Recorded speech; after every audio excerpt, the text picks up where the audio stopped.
enregistré. Ah, il est Là, marqué je pense que c'est recording parti. embarqué. Oui, recording. Recording. OK. Bon, ben écoutez, on va commencer la séance du mois de juin 2020. Donc, on va aller avec les présences. On a quorum. Oui. On va aller avec maintenant la séance ordinaire au point 1.1, l'adoption à huis clos. Donc, c'est quoi que il faut passer dans la résolution compte tenu qu'on fait la séance à huis clos? C'est ça? Oui, c'est en vertu du dernier décret là, qui a déclaré l'état d'urgence sanitaire sur le territoire là, québécois. Donc, ça me prend une résolution pour accepter que le Conseil, que la présente séance soit tenue à huis clos et que les membres du Conseil puissent y participer par visioconférence et que l'enregistrement va être publié sur notre site Internet à la fin. Donc, ça me prendra proposé par Joanne et secondé par François. Si on va ensuite à 1.2, ouverture de la séance. Donc, la séance est ouverte. Au point 2, ordre du jour et procès verbal.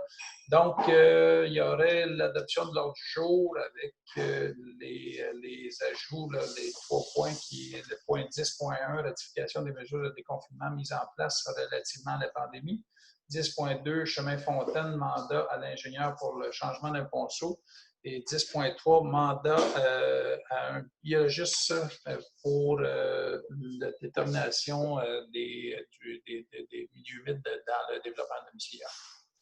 Donc, avec les 3 points que je viens de mentionner, ça me prendrait un proposeur secondaire pour adopter l'ordre du jour. Donc, Sophie et Francine.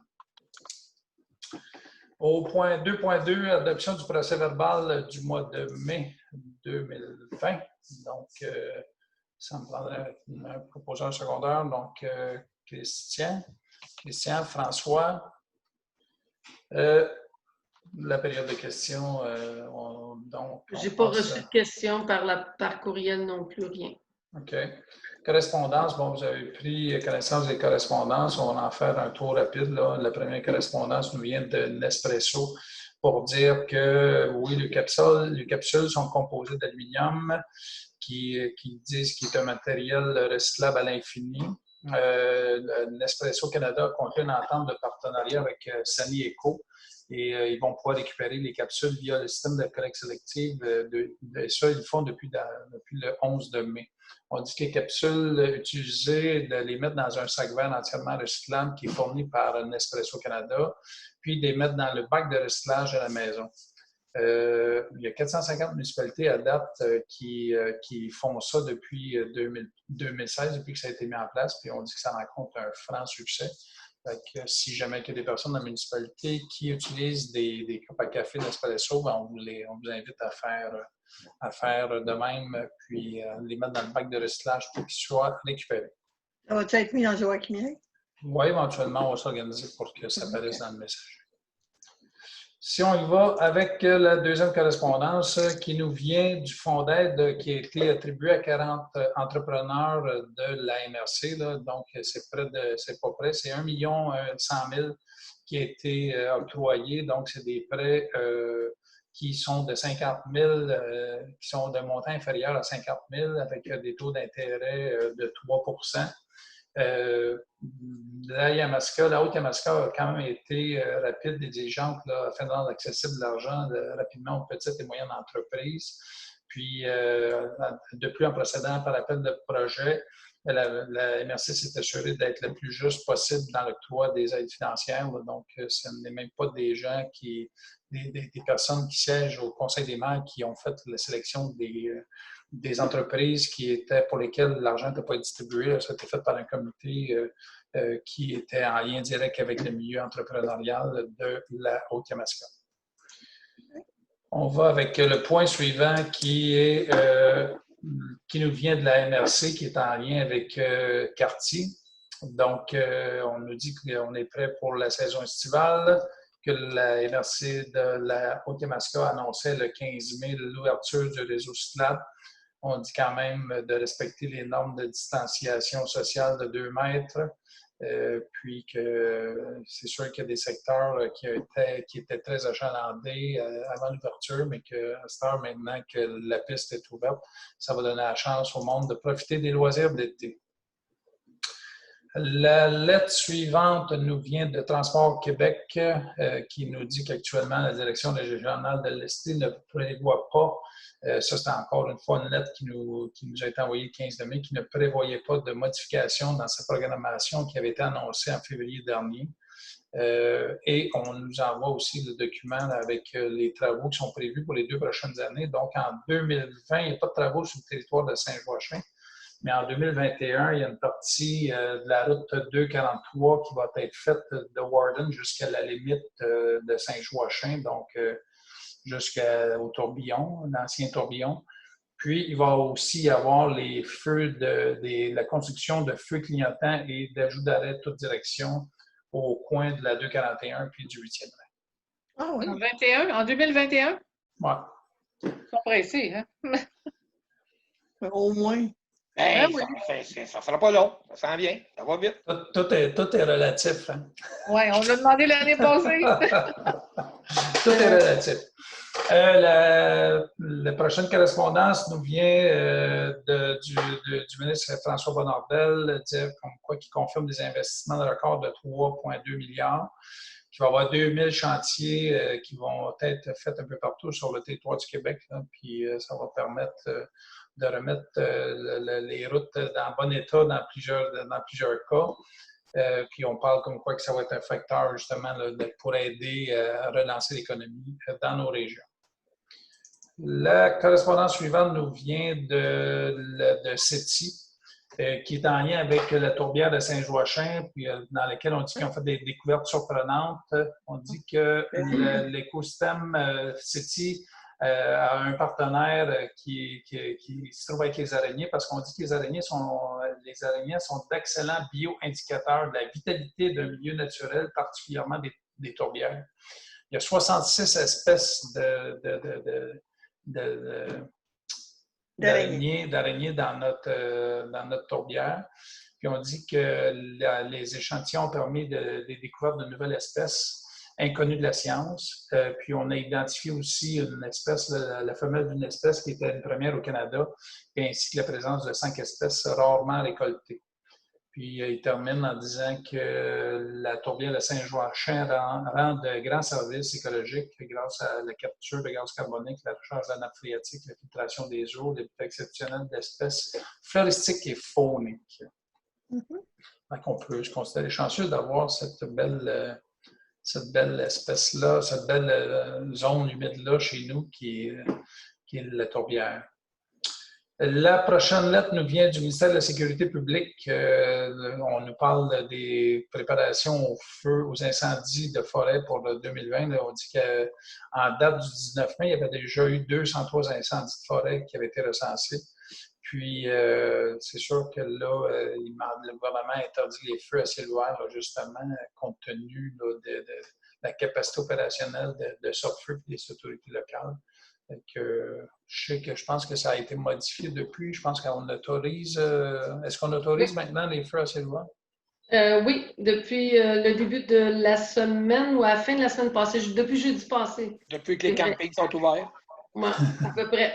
Oui, mais là, les petits feux dans des contenants étaient autorisés. C'est plus ceux quand ils font du nettoyage de terrain là, qui n'étaient pas autorisés. Là, mais là, c'est autorisé. La prochaine correspondance nous vient au sujet du fonds de la taxe d'essence sur l'essence fédérale et l'admissibilité des bâtiments municipaux au titre du fonds. Donc, on nous rappelle qu'en 2019, le gouvernement du Canada a ajouté 2,2 milliards au fonds et qu'il y a une somme de 504 millions qui a été additionnée à ça justement pour aider encore davantage les infrastructures municipales et toute collectivité là, de nos municipalités. C'était pour nous rappeler qu'il avait été gentil avec nous autres en 2019 puis qu'on pouvait dépenser cet argent-là maintenant dans les années à venir.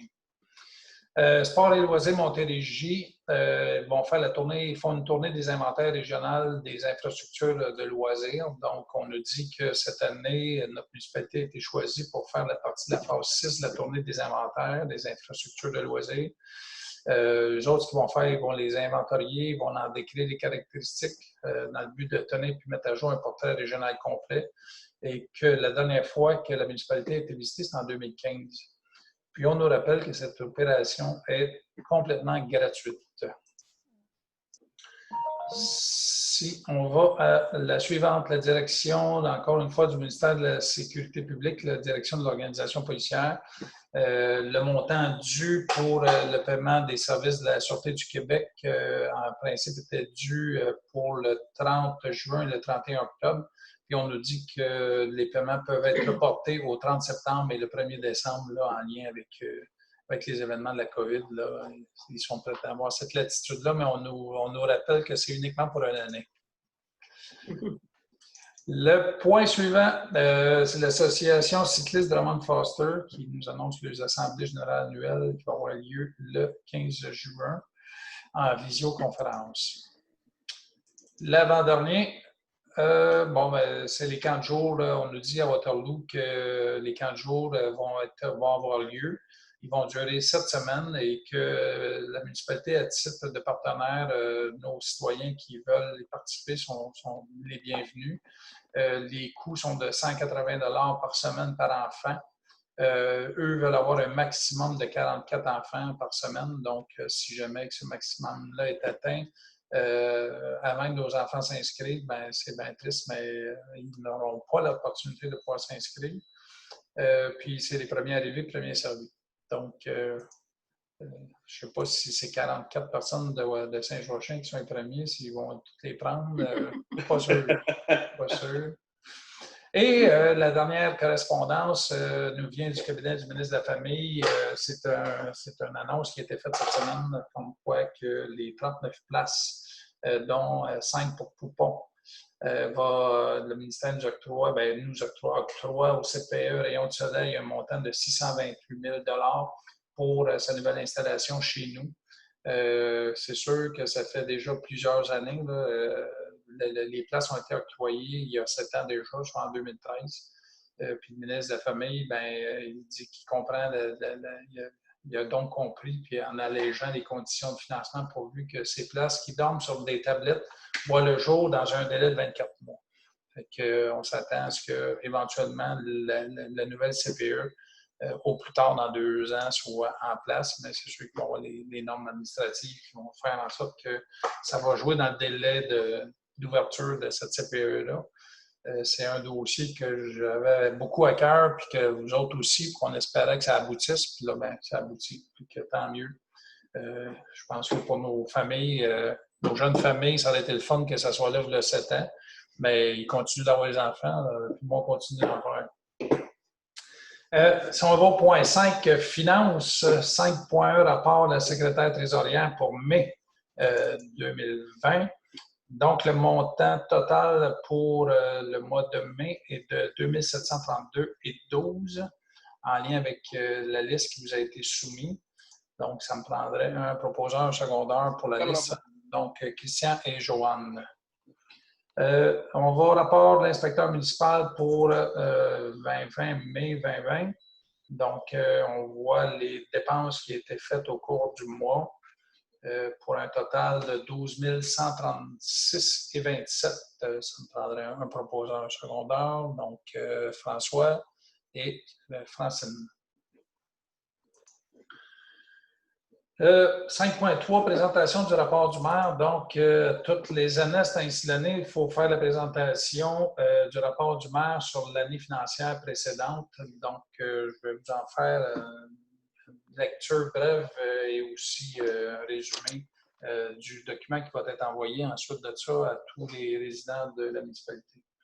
Donc, on commence en disant que j'ai le plaisir de faire le rapport, les faits saillants du rapport financier, du rapport du vérificateur externe, dans lequel il est fait mention de l'importance de la santé financière de la municipalité pour l'exercice financier qui s'est terminé le 31 décembre 2019. L'évaluation imposable en 2019, en lien avec le dépôt du rôle du 24 août 2018, était de 200 176 200. Le taux de taxation a été abaissé de 4 sous, soit à 56 du 100 d'évaluation.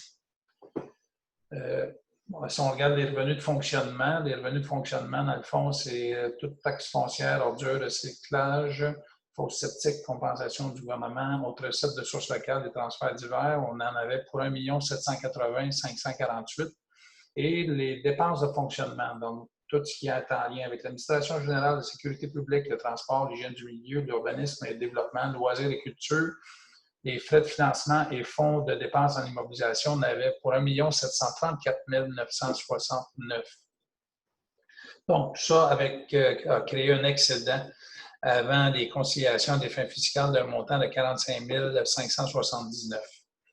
Si on regarde maintenant la réalisation de l'année 2019 au niveau des investissements, dans le cadre du plan d'action en matière de sécurité civile, le conseil municipal s'est doté d'un panneau d'affichage électronique au centre du village afin de mieux informer les citoyens autant sur les activités que les événements majeurs sur le territoire de la municipalité.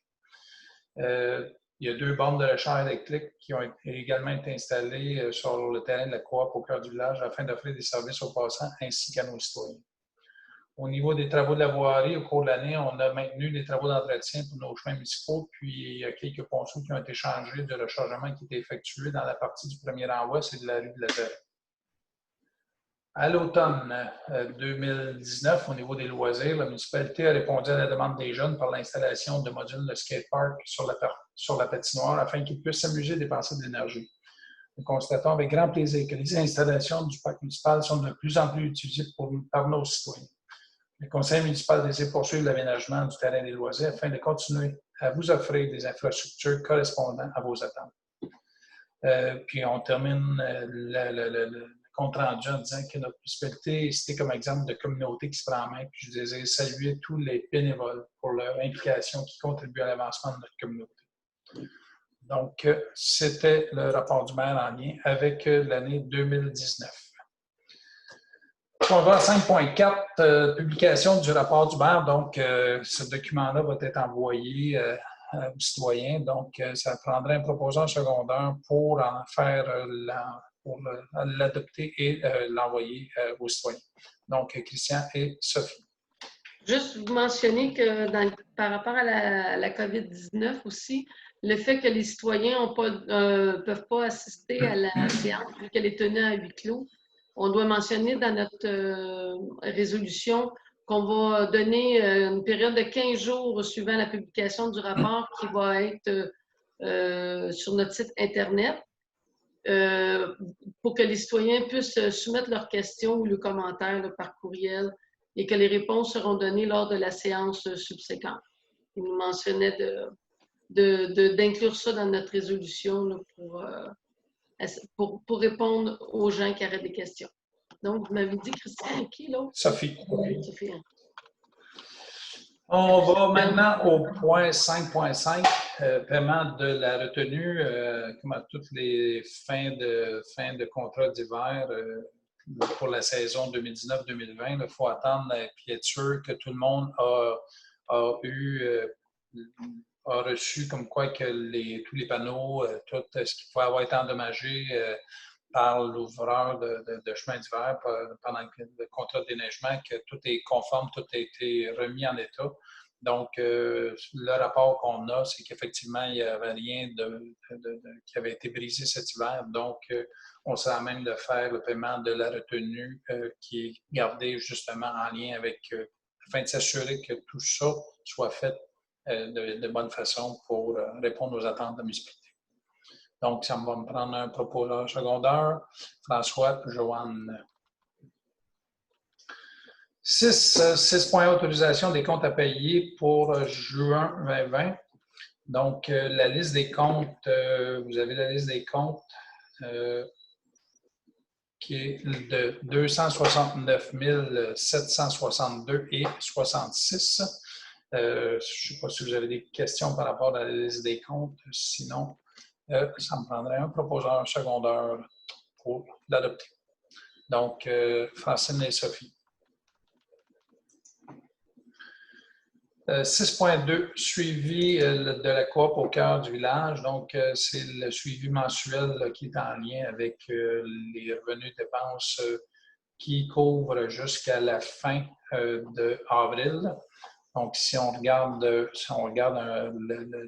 les prévisionnels et le réel pour la même période, on voit qu'il y a quand même un excédentaire là, qui fait en sorte que c'est quand même, on le voit de façon positive. Est-ce que vous voyez, je n'ai pas eu le temps d'analyser les chiffres là, plus à même, là, mais en fonction de vos prévisions et de vos revenus, moi, je vois que vos revenus ont été plus élevés que vos prévisions. Fait que ça veut dire on a été étonnés de ça, là, de voir que ça a super marché. Les ventes ont été au-delà de nos espérances.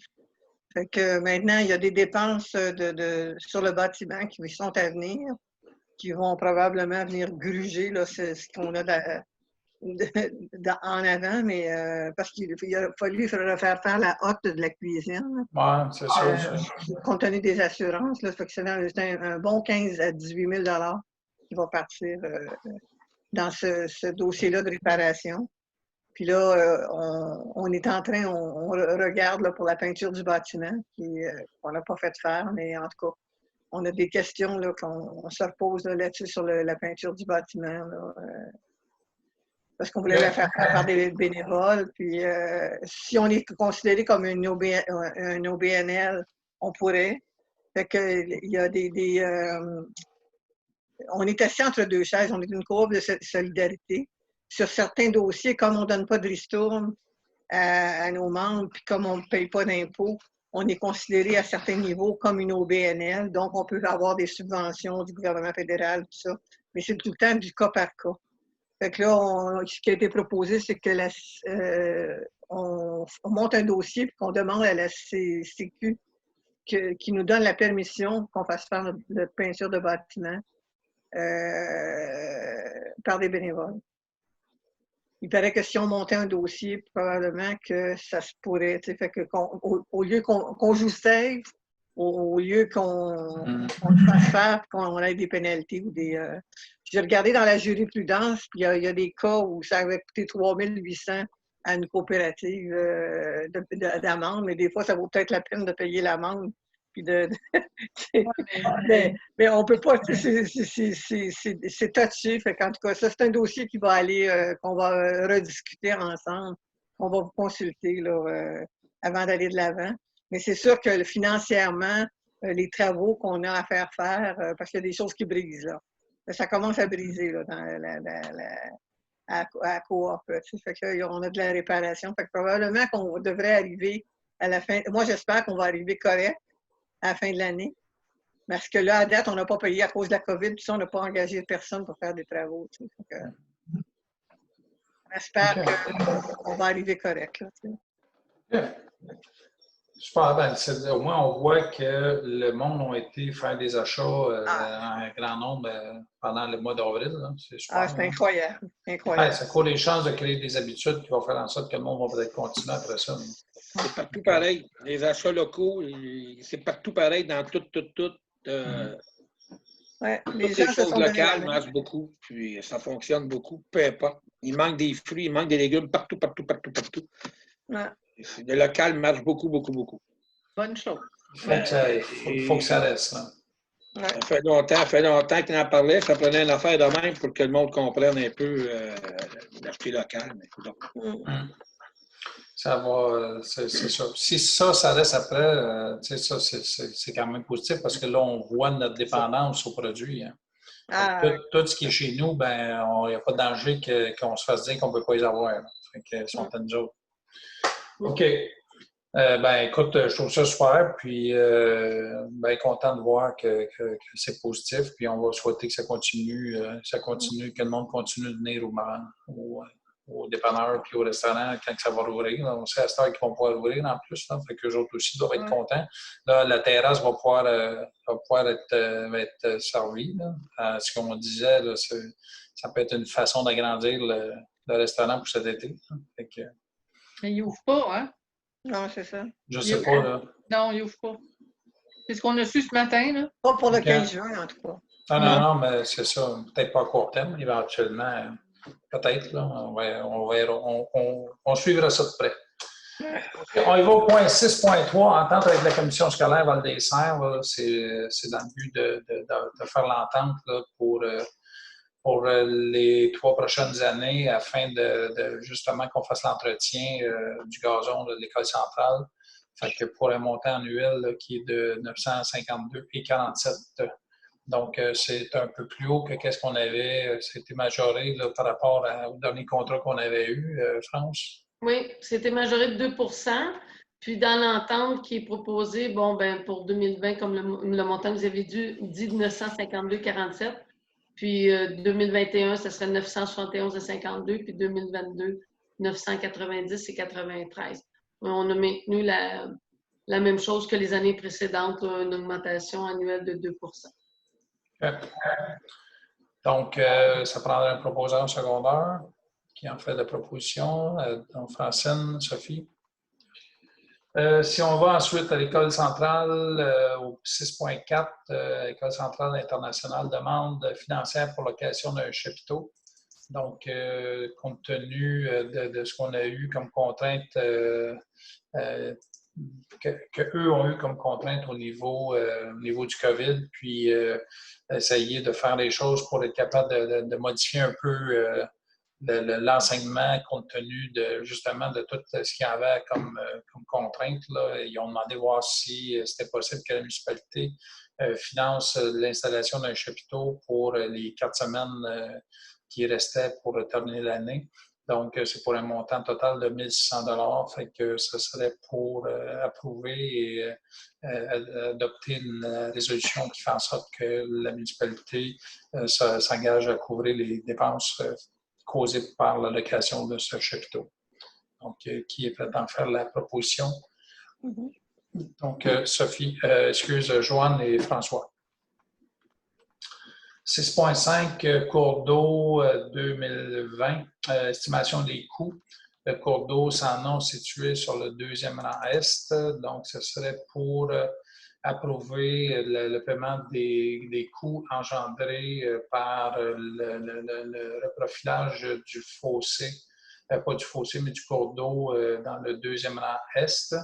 Qu'un montant total qui inclut les frais d'ingénierie pour un montant de 10 828,92. Donc, ça me prendrait un proposeur et un secondaire qui en fait la proposition. Christian, est-ce que tu proposes? Christian et Joanne? OK, Christian, Joanne. Ville de Waterloo, au 6.6, entente de partenariat intermunicipal pour la sécurité incendie. Donc, c'est le renouvellement de l'entente avec la Ville de Waterloo et les autres partenaires, qui sont Warden, Stuclé, Saint-Étienne-de-Beauton et Sainte-Anne-de-la-Rochelle. Donc, c'est pour une durée de 5 ans. Cette entente est renouvelable automatiquement pour une période successive de 3 ans. Sauf si une municipalité dans un avis écrit de son intention de ne pas renouveler l'entente 12 mois avant la fin de celle-ci. Donc, ça me prendrait un proposeur et un secondaire pour accepter l'entente de service du service d'incendie de Waterloo pour la région. Donc, qui propose? Christian et Francine. Voyez-vous, la Ville de Waterloo représente 52,42 % au niveau des coûts, alors que Saint-Roch est à 15,74 %, puis la municipalité la plus proche, c'est Stuclé avec 12,39 %.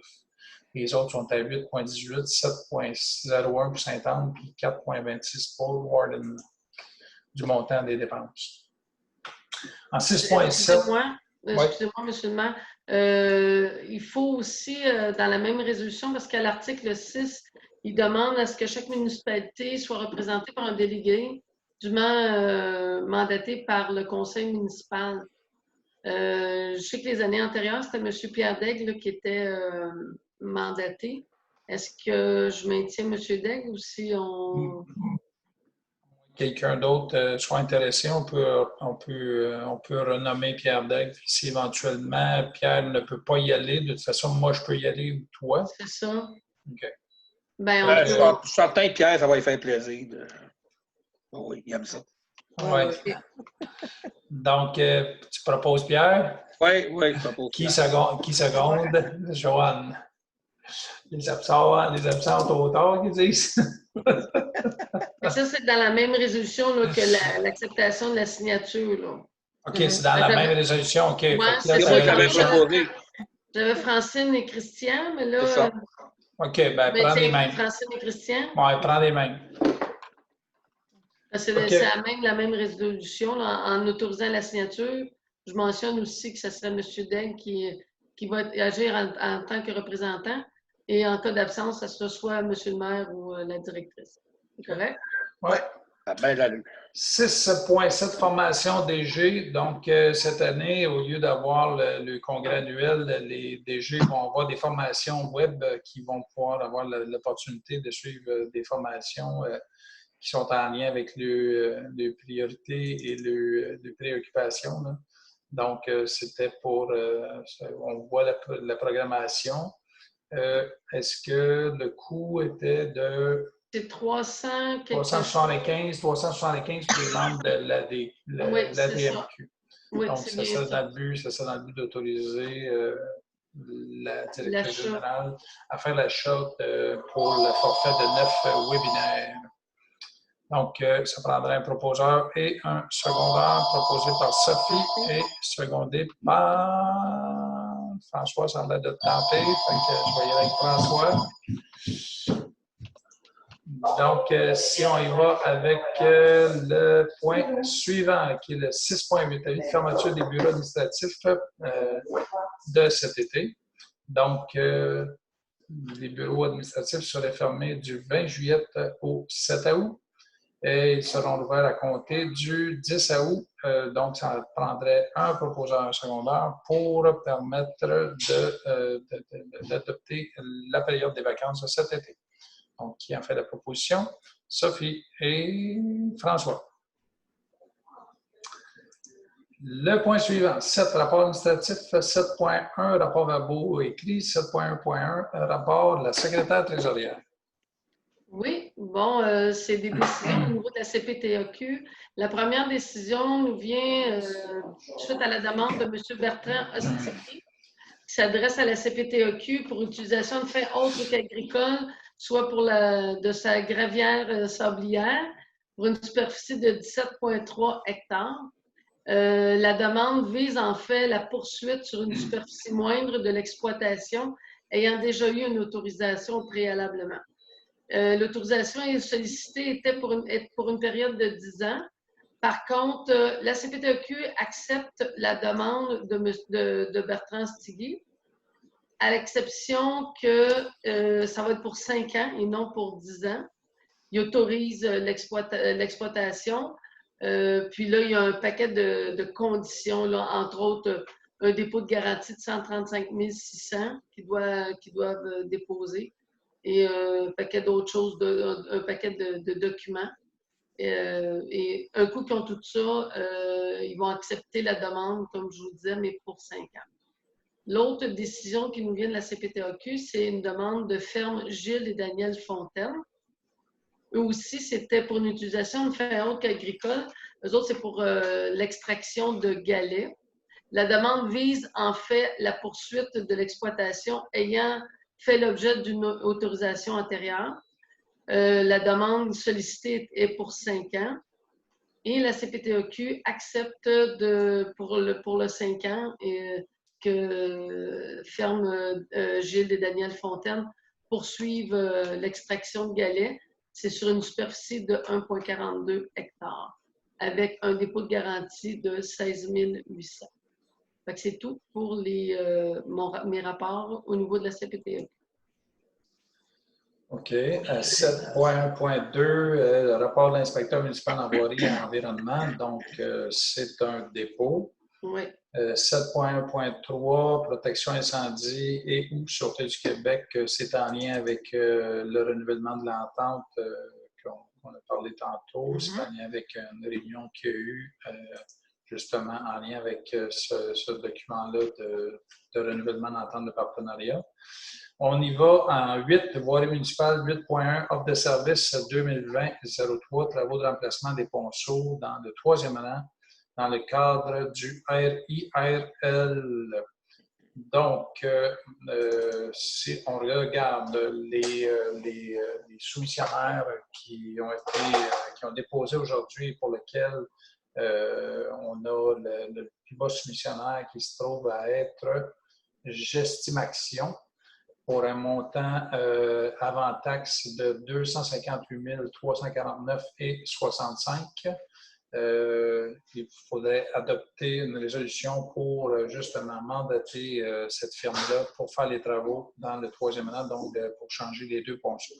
Ça me prendrait un proposeur et un secondaire pour adopter cette offre de service. Donc, qui en fait la proposition? Joanne, secondée par qui seconde? François.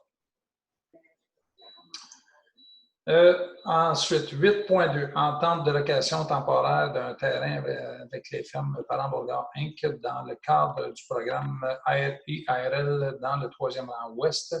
Donc, encore une fois, c'est une entente de location temporaire sur une partie du lot. Le but est de pouvoir avoir un lieu pour pouvoir mettre tout ce qui va être enlevé dans le chemin pendant les travaux dans le 3e rang. Donc, avoir un lieu à proximité pour éviter le transport en dehors qui aurait pu occasionner des travaux, des coûts encore supplémentaires, compte tenu que les personnes auraient dû transporter ces matériaux-là à l'extérieur du territoire de Saint-Joachim et les ramener éventuellement pour les remettre à la même place, ceux qui auraient été jugés conformes pour être mis en place. Donc, ce serait pour adjuger une entente avec les firmes Parent-Bourgard qui sont propriétaires de la prairie juste à côté où des travaux vont être faits pour un montant de 2 000 $ en compensation pour la location d'une partie du terrain en lien avec la période que les travaux vont être faits. Donc, on s'attend à ce que ça soit fait au plus tard jusqu'à la fin septembre, mais dans le fond, ce qu'on dit, c'est que pendant la période, tant que les travaux ne sont pas terminés, on demande que le terrain soit disponible. Donc, ça me prendrait un proposeur et un secondaire, donc Christian, et secondé par qui seconde Sophie. On y va ensuite avec, il n'y a pas de point à l'urbanisme, au niveau 10, sujet divers de dernière heure. Donc, 10.1, ratification des mesures de déconfinement mises en place relativement à la pandémie. Donc, Mme Lagrandeur, peut-être nous expliquer la tenue de ce qu'il va y avoir dans cette résolution. C'est pour faire suite à la résolution qu'on a adoptée, comme je vous disais, au mois de mars pour le confinement. Là, les mesures prises pour le déconfinement, c'est d'entériner comme quoi que depuis hier, le 8 juin, les bureaux administratifs de la municipalité sont réouverts au public. Mais comme je vous disais, on prend un citoyen à la fois, on désinfecte entre chacun des citoyens. Les gens, quand ils rentrent, doivent se laver les mains, évidemment. On respecte, à vrai dire, tout ce que le ministère nous impose, aussi en respectant la distanciation. On ouvre les infrastructures pour les jeux d'enfants, soit le terrain de pétanque, le terrain de baseball, le skatepark, le terrain de tennis sur lequel on a implanté, qui a été implanté sur la patinoire, excusez. Et que les actions qui vont être mises en place, c'est de respecter les directives de distanciation recommandées par le gouvernement. Donc, c'est juste pour approuver ce déconfinement établi par la municipalité. Donc, proposeur secondaire, Christian et Sophie. Ensuite, chemin Fontaine, mandat à l'ingénieur pour le changement d'un ponceau. Dans le fond, c'est de mandater un ingénieur pour justement évaluer le débit en amont et puis éventuellement les travaux à faire d'aménagement pour le ponceau. Donc, ça me prendrait un proposeur secondaire, Francine, François. Et le dernier point, qui est mandat biologiste afin de déterminer la zone humide dans le développement domiciliaire. Donc, ça me prendrait un proposeur secondaire. Donc, Joanne est secondée par Sophie. Ça mettrait fin à la séance, compte tenu qu'on n'a pas de questions à cette période-ci. Donc, est-ce que tu n'as pas besoin de proposeur secondaire malgré le fait qu'on est en visio? Non. Donc, il est 8h45. C'est bien ça. Donc, merci beaucoup.